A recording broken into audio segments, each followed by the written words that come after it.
Evil Genius 2 will be released in the first half of 2021, but there's still wisdom to be learned from the original game and the genius trap builders who make up its community. You might argue that the act of killing an agent of justice is morally wrong. It's certainly frowned upon in polite society, but I say to you that robbing a spy of their life is a compassionate act for which Maximillian should probably receive a Nobel Peace Prize. Why? Well, to be honest, I was hoping that you wouldn't ask me to back that up, but isn't it crueler to maim and terrorise an agent with traps than to just finish them off? If we let them leave our volcano islands, they'll only go and report their findings to intelligence agencies around the world. Then they'll send more agents and create more suffering. It's a needless cycle of revenge, straight out of a Greek tragedy. Given the kind of horrific traps we've all made in Evil Genius, it's far better to murder them and put a full stop to the thing. For more acts of kindness, do subscribe to the Rebellion channel and hit the bell. Oh, and don't forget you can now wishlist Evil Genius 2 on Steam.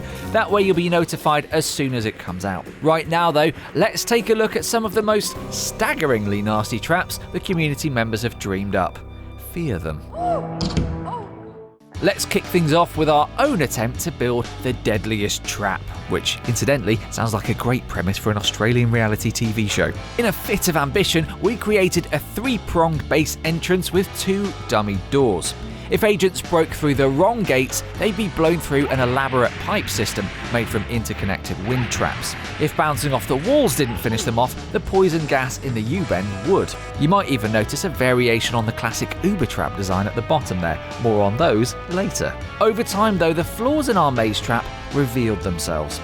Occasionally, a super agent would succeed in blowing up a sensor pad or two, and the resulting fire would burn through the corridors.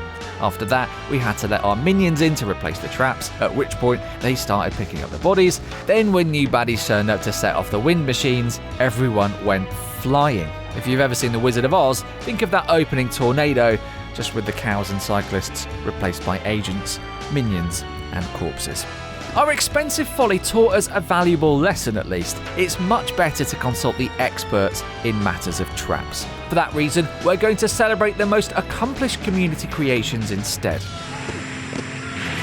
The electroshock cannon isn't much to look at when it's turned off. It basically resembles a covered jacuzzi you'd find outside a rental cabin. That is, until an agent gets blown into its radius and the Tesla coil unfolds from its center. The chain lightning is perfect for dealing with raiding parties since it bounces around from one target to the next. After that, Creator Hairy Legs XD bathes their victims in plumes of flame.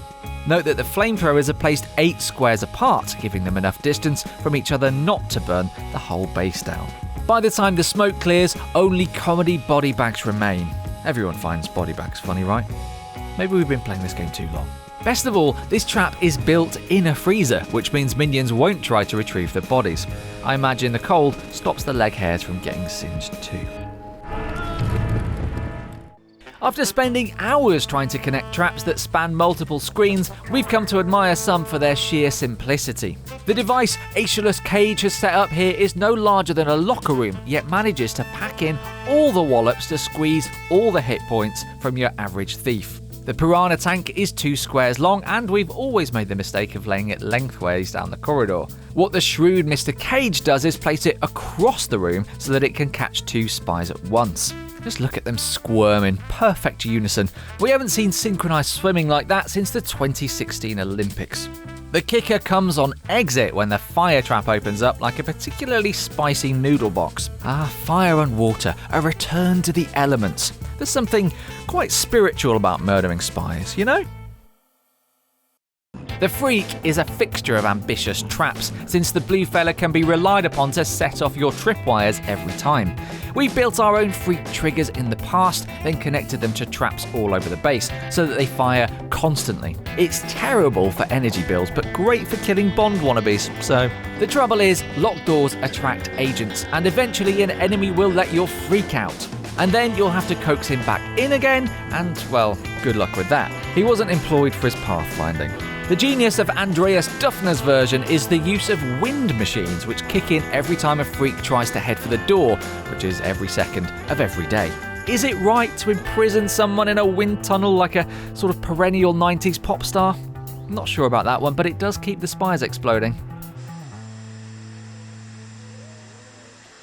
You've most likely used the wind machine more often than its polar opposite, the giant magnet. That's because the magnet requires heavy research before it's unlocked, and so tends to arrive quite late in the game. Once you do have it though, you'll find it's an affordable and effective option, as Ageless Cage shows. In this backdoor security measure, 2 magnets suck the victim into the path of 2 wind machines, and a bank of circular saws does the messy part. Is it a tool designed for gruesome killing? Yes, but it's also a powerful metaphor for the push and pull of life. If anything, it deserves to be preserved in a gallery rather than shot at and condemned by the international forces of justice. Where's the real justice, eh? It's possible you've seen us build our own take on the Uber trap in a previous guide, but we couldn't use the word Deadliest without giving it pride of place on this list. The Uber trap has entered into community legend since the release of Evil Genius in 2004, and you can find numerous blueprints for it online. But our favourite on YouTube is the work of Nitroxygen, who has made it the centrepiece of their base. The principle is simple enough: an endless corridor that goes around and around like something from an Escher painting. Wind traps get visitors moving in the right direction, and regular doses of nerve gas rid them of any desire to leave. Of course, it wouldn't be deadly if not for the single, innocuous cage in the corner. The poison gas trap ultimately disposes of every rider on this merry-go-round, and by that point, they're too dizzy to resist. It's evil, but you can't say we didn't warn you in the title. That's your fill of murder machines for the time being, though rest assured Rebellion are hard at work building devious new devices for 2021's Evil Genius 2. For now though, tell us about your own trap combos in the comments, and if you subscribe and ring the bell, we'll promise not to turn you over to the authorities. Sounds like a deal to me. That's how supervillains do friendship.